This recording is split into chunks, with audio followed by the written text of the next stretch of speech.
Hi guys, it's Bible Girl, aka Ashley, and before I get into today's video, I thought I'd better explain what VEDA is real quick.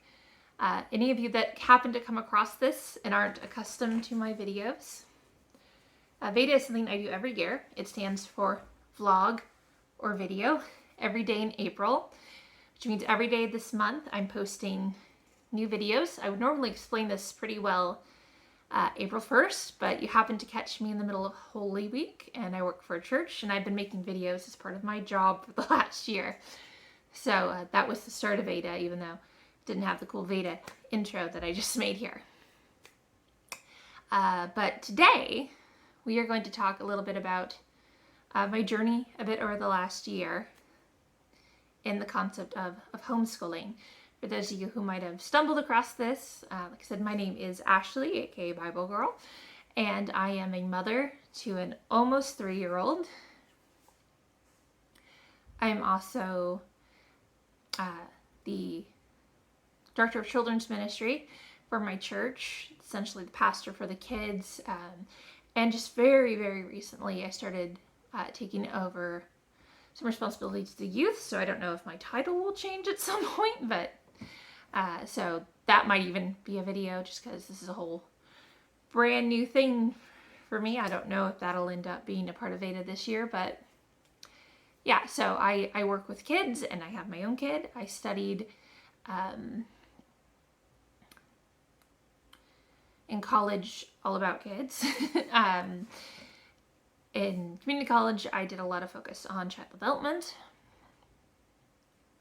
and I transferred to a 4-year religious school, Hope International University, and there I studied children and family ministry. I say this because here I am stepping into this idea of preschool homeschool, and I did have, I will admit, a little bit of a history with this kind of stuff because I've nannied for multiple families, both of which had young children. I have worked in a preschool, I've worked in elementary school, and I've worked in the church with kids and youth. So this has been my life. But at the start of the insanity that was the pandemic and the doors closing, I went a little stir crazy and I didn't know how to go about life. And I'm sure I'm like a lot of people, like, well, let's just wear the pajamas all day and do whatever. And I knew that was bad for my mental health. I knew that was very, very bad for my mental health. So I decided I had to carve out structure. I needed it for me and I needed it for my daughter, who was accustomed to a schedule back when I'd go to work a couple days a week and she'd go to my mom's house and stuff like that. And we were just at the beginning avoiding the world. So I decided it was time to start to set aside, just initially, I think it was about 15 to 20 minutes a day, and it's grown a little bit. It's not substantially a lot more, but to educate my daughter, who at the time, at the start of it, was 1. She turned 2 shortly into the process. And I will admit that many child development people do not like formal education, especially the way I went about it for kids that young. I did this a lot for my own sanity and for hers, that we could carve out just time in the day. It gave me something to plan and to think about and to do, and it has made my life so much better over the last year. So I'm just going to share with you today a little bit about the things that I've done with my daughter and where she's at. So at the start of all this, I had actually originally thought about introducing just little things to her, that she would know what a shape was and start seeing what letters were, not necessarily assuming she would know them all, just introducing them. So literally, I think I picked them up from my mother's house because that's usually where I send my mail, because I live in an apartment and I don't want, the idea of porch pirates is a lot easier in an apartment than it is at a house where you have to walk up quite a ways in a yard to get to someone's front door. So right before we stopped seeing my mother, I ordered a couple packs of academic stuff, and I dropped them off. And I picked them up. Just stuff I found on Amazon. So I had a pack of number and letter cards that are like this. And I don't have the letters to show you because they now decorate my daughter's room, and she'd be kind of upset to not see them. I also got a pack of these big shape cards and a pack of Bible letter cards that have a different word or phrase for every letter in the alphabet related to scripture. And that was all I had the day I decided we were going to start doing stuff. So I stumbled in a little bit with, I don't know what to do. Here's the letter A. I think it was a circle. And here's the number 1. And we'll play some games. The first week we kind of ran around the house looking for stuff that starts with the letter A. We do things very similar to that still for fun sometimes. In a letter of the week style. We did a letter, a number, and a shape as we began. And, every mom thinks their kid's really smart, but I think she's really smart because she really was picking it up. And I started to formalize this a bit more. We started doing a calendar time every day. So I'm just going to show you that I'm not filming on the same day. But I got this calendar, and this is the Melissa and Doug. I just got it off of Amazon, and it's fantastic. It's got a lot of stuff that I like about it. It has this whiteboard down here that we'll talk about in a second. But it teaches you about the seasons and the days of the week, the date, basically writing out the date, temperature, weather. It has a spot for holidays and different activities, and emotions. And I thought that was really good, especially as, the world is very weird. To talk about our emotions. I picked up, just randomly on Amazon, a pack of these letter and numbers. We still have a letter and number of the week, even though she knows them all now by recognition and everything. But we still do it every week just as a review. So here's our G's and our 7s. I put that in the activity area instead so we could focus on that every week. We also, I started to do a Bible verse every week. And it is almost always the Bible verse that we are doing as a church. I like her getting to learn it, even though we're not physically meeting, and we definitely weren't doing anything related to that then. But I put the Bible verse and we talk about it, and most weeks she will get it down by the end of the week, which is awesome, just because she likes doing it. We do the repetition, fun stuff. And we started singing songs, the months of the year and the days of the week, the songs I can remember from kindergarten and preschool that I learned, I just taught to her. I wanted to incorporate some math. So this is a series that I'm 99.9% it's completely out of print at this point.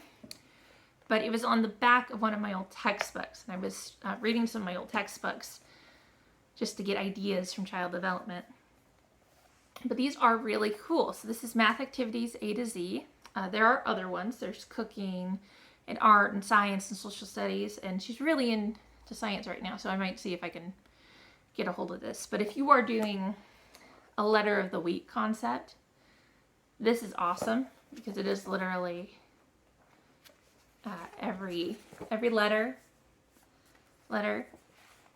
has something math related, and it's not necessarily number recognition or things like that. It is different things that are age appropriate that teach them math concepts. And a lot of crafty stuff, games, physical, kinesthetic learning. It is really fun, and each page has the proper age that it goes with. Some of them are a little younger, some a little older. I mean, they're all for preschoolers or kindergartners, but it has just great stuff. So I think I found this for like $10 on Amazon. Someone was selling a used copy. So this was a really good start to how we started doing things. Being honest, I haven't flipped through it a lot lately. I kind of switched to a bit of a different thing because I joined a bit of a co-op, which I'm going to talk to you about in another video, during VEDA, but this is a really cool, fun thing, and I still occasionally flip through it, and it's got photocopiable stuff in the back, so you're not trying to find some picture similar to it on Google and figuring out how to do it. It's really good, go by letters, and again, not over the head, and can explain to you what the developmental purpose is and all that stuff. So it's really good. A little bit, I did want to start incorporating a bit of worksheet stuff. There are some weeks that we do a lot of worksheet stuff, and weeks that we don't do like any almost. But just to introduce basic concepts, letters. So I just kind of came across online someone called the Relax Homeschool, and you can get these pages are actually free for download, I believe, that are for every letter, but there are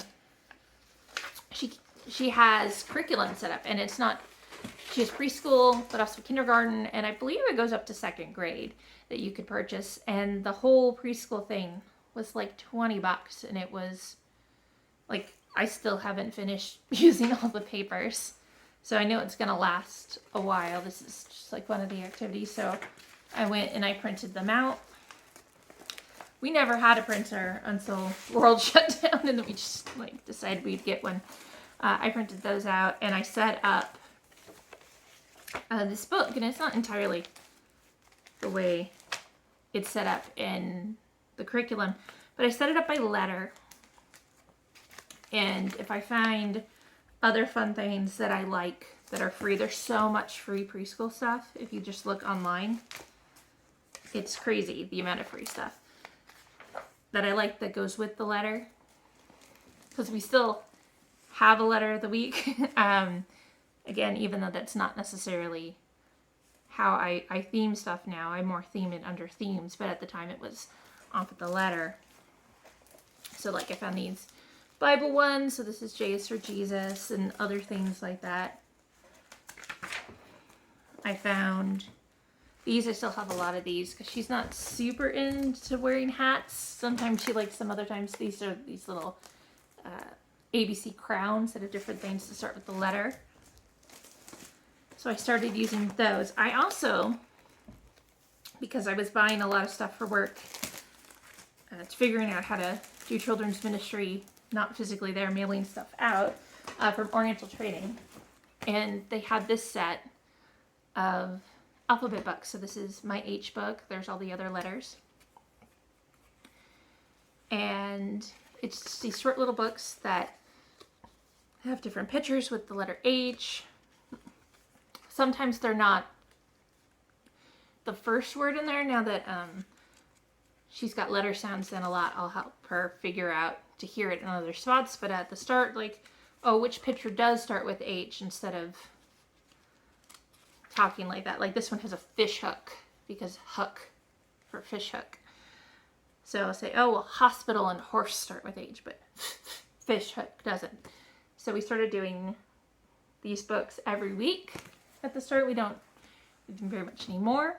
I also got these really fun little community helper set of books that will pop out depending on what the theme we're doing from Oriental Trading. And just a bunch of like basic crafty stuff for them too. We got paint and stamps and all the stuff, because art has been a big part of the stuff that we do. I mean, like, it is a get what you pay for thing. Oriental trading. These books are not, these are not a book. That's why I keep them in my binder. These are not books I really want her running around with, because you can just tell by the quality of the book that it's just not gonna last forever. I mean, they're perfectly fine for us to read in a more structured reading time, but they're not gonna last forever. And we did start incorporating, we did a book, we do our story in the morning. It could be that book or something else that goes with it. So like when we did the letter S, there were a lot of sharks and stuff like that, or the C. So we did like a shark book one day, and then we would do something with our letter. Another thing that I love are some things on YouTube, just some videos. There's a lot of just really fun little videos, but things that became totally essential to our lives were some songs. And I will credit pretty heavily the Letter Factory for teaching my daughter the sounds pretty thoroughly. I'll talk about it in a second, but we also did Hooked on Phonics, which helped with it. But we would sing the Letter Factory every day. I didn't even know what it came from initially, because I found some video. Someone had cut all the bits together, and I'll post my my class time playlist for you guys in the description. It's got the songs we listen to a lot, and if you happen to come across it, it'll probably have whatever videos I want my kid to watch that week, because I will go and find some stuff. But every day we would do the Letter Factory song, and we started with just like the A says ah, the A says, every letter makes a sound, the A says ah, and if we were only on the letter A, we stopped it there. And then it was a review concept, because, you know, if we got to G, we were going to sing everything to G, nothing forward. And it really clicked. She knows all her letter sounds. It's awesome. She can point to all the letters and tell you them upper and lower, and say their names. And I credit that a lot to that song that we practice day in, day out. And we also have really enjoyed on and off the Sesame Street podcast. As far as I can tell, I don't know if it's an actual podcast, but it's a series of YouTube videos. So if you type in Sesame Street Podcast A, for instance, it's a video strung together of different things that they've done over the years, because you'll see stuff that I know is older than me and stuff that I know is brand new, put together, that are all focused on that letter. And it's been really great. So again, last thing we started doing for our Letter of the Week program was Hooked on Phonics. I'm going to do a whole video just about the emergent reader, aka preschool stuff. There's pluses and minuses, but I really, really did enjoy this. And I think for the most part she did too. Coloring is, you know, she's little, so she just like drawing squiggles and stuff, but has great activities and stuff. And like I said, by the end of us going through A to Z, she knew all the letter sounds. She could point to, at that point, every uppercase letter and recognize them, and even a lot of lowercase, because we just kind of incorporated the magnets. I really focused heavily on what the uppercase looked like, but I always had the lowercase magnet there. And it was the start of a really cool journey. Over the time, I have substantially changed where we're at. I mean, and she's changed where she's at. She's capable of things she wasn't capable before. And so I'm going to do another video, probably next Monday, about where I'm at now.